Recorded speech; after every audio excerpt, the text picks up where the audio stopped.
trading friends, good evening. So welcome to Trend Trading Analyst. So இன்னைக்கு நம்ம technical அனாலிசிஸ்ல வந்து Nifty and bank நிஃப்டியோட ரெகுலராக அதே அனாலிசிஸ் தான் பார்க்குறோம்.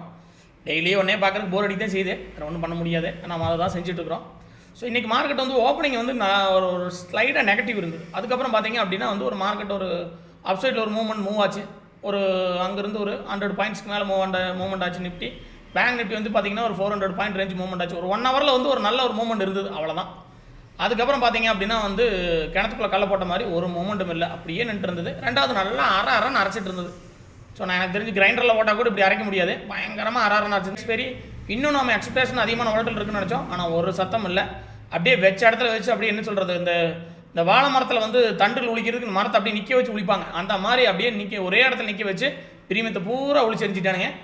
இதில் இன்றைக்கி பை பண்ண காலை வாங்கினவங்களுக்கு அந்த ஒரு ஃபஸ்ட்டு மூவ்மெண்ட் தான். அதுக்கப்புறம்லாம் வந்து பார்த்தா ஃபுல்லாக கரைஞ்சி அவங்களுக்கு ஜீரோவாக இருக்கான சான்ஸ் தான் இருந்தது. ரெண்டாவது மார்க்கெட் கீழே வரும் அப்படின்னு சொல்லி புட்டை வாங்கினவங்களுக்கும் அதே கண்டிஷன் தான். மார்க்கெட் கீழேயும் இல்லை மேலேயும் போகல, ஒரு 25-30 பாயிண்ட் ரேஞ்சிலேயே மார்க்கெட் கண்டினியூவாக வச்சு அரைச்சி டோட்டல் பிரீமியம் அள்ளிட்டு போயிட்டானுங்க. ஸோ இதே தான் இவனுக்கு வேலை, இதை தான் ரெகுலராக செஞ்சுட்டு இருக்கிறாங்க. நம்ம F&O க்ளோசிங் வரும்போது அதனால தான் ரொம்ப ஹையஸ்ட் ரிஸ்க்காக இருக்கக்கூடிய இந்த மணியோ இல்லை ரொம்ப அட் மணியோ இல்லை ரொம்ப ப்ரீமியம் அதிகமாக இருக்கிறதோ நம்ம வந்து மேக்ஸிமம் கை வைக்காமல் இருக்கிறது நல்லது. மூமெண்டம் இருந்ததுன்னா வாங்கி அப்படியே F&O க்ளோசிங் எப்படிலாம், ஸோ அந்த மூமெண்ட்லேயே நம்ம வெளியே வந்துடணும். இது ரொம்ப நல்ல விஷயமா இருக்கும்.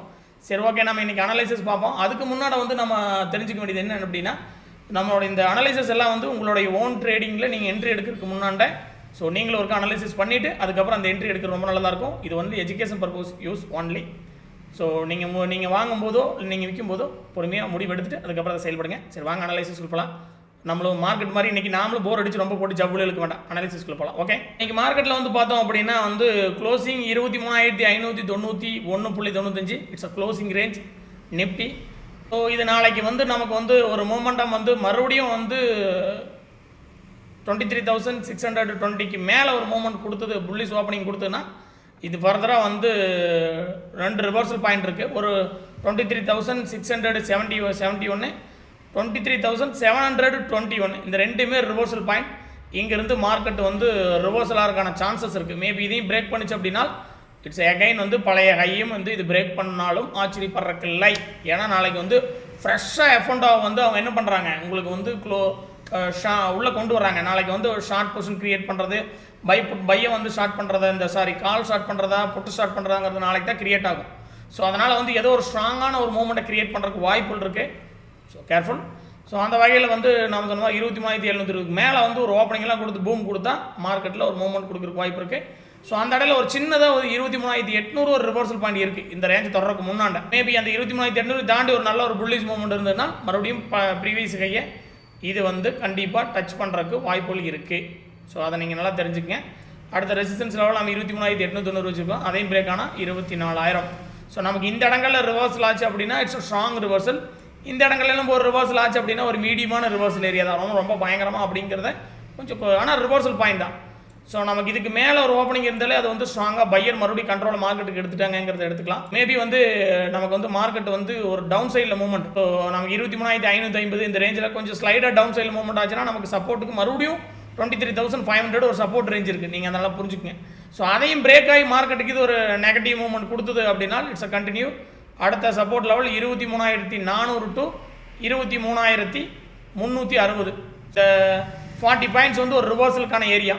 ஸோ அதை பிரேக் பண்ணதுங்க பட்சத்தில் வந்து பார்த்தோம்னா அடுத்த இருக்க சப்போர்ட்டில் 23,280 மேலே நமக்கு வந்து 24,000 வந்து ஒரு நல்ல ஸ்ட்ராங் ரெசிஸ்டன்ஸ், கீழே வந்து 23,280 வந்து நல்ல ஒரு ஸ்ட்ராங் ரெசிஸ்டன்ஸ் லெவல் இது நிஃப்டிக்கு. ஸோ இதுக்கு அந்த மாதிரி அங்கங்கே ரிவர்ஸில் அந்த இடங்களை கிடச்சா எடுங்க. பட் இன்றைக்கி மாதிரி நாளைக்கு இருந்ததுன்னா ஒன்றும் பண்ண முடியாது. ஏன்னா மேக்ஸிமம் ஆப்ஷன் ட்ரேடர் வந்து பார்த்தோம் அப்படின்னா இந்த ப்ரீமியம் கரையும் போது நம்ம வாங்கின விலையிலேயே இருக்கும், நம்மளை பார்க்க வச்சு அப்படியே நம்ம ஜோப்பிலிருந்து இப்படின்னு எடுத்துக்கிட்டே இருப்பாங்க. ஸோ இதுதான் இங்கே இருக்கிற பெரிய ஒரு கசப்பான உண்மை. ஓகே, அடுத்தது நம்ம நிஃப்டி பார்த்துட்டோம். நிஃப்டி உங்களுக்கு புரிஞ்சிருக்குன்னு நினைக்கிறேன். நம்மளுடைய பாசிட்டிவ் ஓப்பனிங் இருந்தது அப்படின்னா 23,720 ஒரு நல்ல ஒரு குரூசியல் ரெசிஸ்டன்ஸ். அதை தாண்டியெல்லாம் ஓப்பனிங் இருந்து ஒரு மூவ்மெண்ட் கொடுத்தனா 23,800 ஒரு மீடியம். அதை தாண்டிச்சு அப்படின்னா மார்க்கெட்டில் அப்சைடில் அடுத்தடுத்த ரெசிஸ்டன்ஸ் 23,900, 24,000 இதெல்லாம் ரீச் ஆகிறக்கான சான்ஸ் வந்துடும். ஏன்னா புல்லிஷ் ஓப்பனிங் ஸ்ட்ராங் பையர் வந்துடுவாங்க. அப்புறம் உங்களுக்கு புட் ரைட் எங்கேயும் நடக்கிற சான்ஸ் இருக்குது. இதே டவுன் சைடில் வந்து பார்த்தோம் அப்படின்னா 23,500க்கு கீழேயோ இல்லை 23,500க்கு டவுன் ஆயோ பிரேக் ஆகி ஒரு க்ளோஸ் ஓப்பனிங் கொடுத்ததுன்னா நமக்கு அடுத்த level 23,400 to 23,360 it's a strong support level. 23,400 to 23,360. So அந்த 40 பாயிண்ட் ரிவர்சல். கீழே அடுத்த சப்போர்ட் இருக்கிறது 23,880 280. Bank Nifty.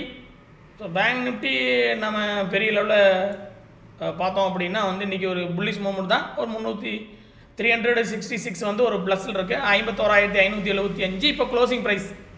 ஸோ இது வந்து ஒரு டவுன். அது 51,500 கீழே க்ளோசிங் கொடுத்துருந்தா ஓப்பனிங் ஒரு வீக்காக இருக்குது அப்படின்னு எடுத்துக்கலாம். பட் இப்போது ஸ்லைடான ஒரு மூவ்மெண்ட்டில் இருக்குது. ரிவர்ஸலாக இருக்கும் அண்ட் பிரேக் அவுட் மூவ்மெண்ட் கொடுக்குறக்கும் ரெண்டுக்கும் ஈவன் வந்து ஒரு சான்சஸ் இருக்கக்கூடிய ஏரியா. இந்த ஏரியா இப்போ நம்ம பார்த்துட்டு இருக்குது ரெண்டுக்குமே, நிஃப்டி அண்ட் பேங்க் நிஃப்டிக்குமே.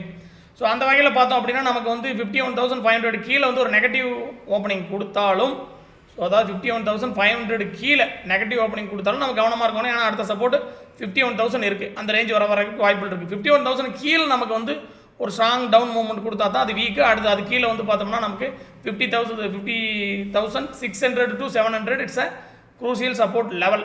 நம்ம இப்போ ஓவராலாக பார்க்குறதுல நமக்கு அப்சைல் மூவ்மெண்ட்டில் வந்து மார்க்கெட் வந்து 51,790க்கு மேலே ஒரு ஓப்பனிங் கொடுத்துருச்சு அப்படின்னா மேபி அது ஹையை பிரேக் பண்ணி மூவ்மெண்ட் ஆகிறதுக்கு வாய்ப்புகள் இருக்குது. 52,000 ஈஸியாக 52,100 பிரேக் பண்ணுறதுக்கு ஒரு வாய்ப்பு இருக்குது. ஆனால் 52,100 ஒரு ரிவர்சல் பாயிண்ட்டும் இருக்குது. ஸோ அதை பிரேக் பண்ணிச்சு அப்படின்னா 52,100 பிரேக் பண்ணிச்சுன்னா அடுத்த லெவல் 52,500 to 600. அதுதான் அதோடைய அடுத்த ரெசிஸ்டன்ஸ் லெவல். ஸோ இது பேங்க் நிஃப்டிக்கு வந்து ரொம்ப ரொம்ப இம்பார்ட்டண்டாக நம்ம பார்க்கணும். ஏன்னா ஃப்ரைடே வீக்கெண்டு. ஸோ கரெக்டாக அந்த ஏரியாக்களில் மட்டும் நமக்கான சரியான வந்து ஒரு என்ட்ரியோ இதையோ கிரியேட் பண்ணுறதுக்கான முயற்சியில் இறங்குங்க. எல்லா இடங்களையும் ட்ரேட் பண்ணக்கூடாது. நம்ம வந்து இங்கே நம்ம சொல்கிற எல்லாமே வந்து நம்ம முதலே சொன்ன மாதிரி தான் கவனமாக வந்து ட்ரேட் தெரியல. அதனால் வந்து ஆட்டோமொபைல் துறையில் வந்து இனி ஏப்ரலுக்கு மேலே வந்து பார்த்தோம்னா யூஎஸில் இம்போர்ட் பண்ணுற கார்களுக்கெல்லாம் 25% வந்து டேக்ஸ் வந்து கொண்டு வந்துருக்காங்க. ஸோ அதனால் வந்து ஆட்டோமொபைல் வந்து நம்மளுக்கு அடி வாங்கியிருக்கு. இன்றைக்கி டவுனான ஒரு செக்டர்னு பார்த்தீங்கன்னா அது ஆட்டோ செக்டர் தான் இன்றைக்கி டவுன் ஆயிருக்கு. ஸோ அதை நாங்கள் இங்கே மைண்டில் வச்சுங்க. ஆட்டோ செக்டர் இருந்தீங்கன்னா கொஞ்சம் கவனமாக இருங்க. ஒரு நல்ல லெவலில் கிடைச்சாலும் இந்திய மார்க்கெட்டை பொறுத்த வரைக்கும் பொதுவாக டவுன் ஆனாலும் நம்ம வாங்க தான் செய்யணும். வேறு எதுவும் பண்ண முடியாது. மார்க்கெட் கண்டிப்பாக வந்து ஒரு 1 or 2 இயர்ஸ் ஆனாலும் அப்சைடில் மூவ்மெண்ட் ஆகிறக்கான வாய்ப்புகள் தான் அதிகமாக இருக்கும். ஸோ ட்ரேடராக பார்க்கும்போது கவனமாக ட்ரேட் பண்ணுங்கள். எந்த ஒரு ட்ரேடிங் பண்ணும்போதும் கவனமாக பண்ணுங்கள். ஓகே, மறுபடியும் நாளைக்கு உங்களை சந்திக்கிறேன். பாய்.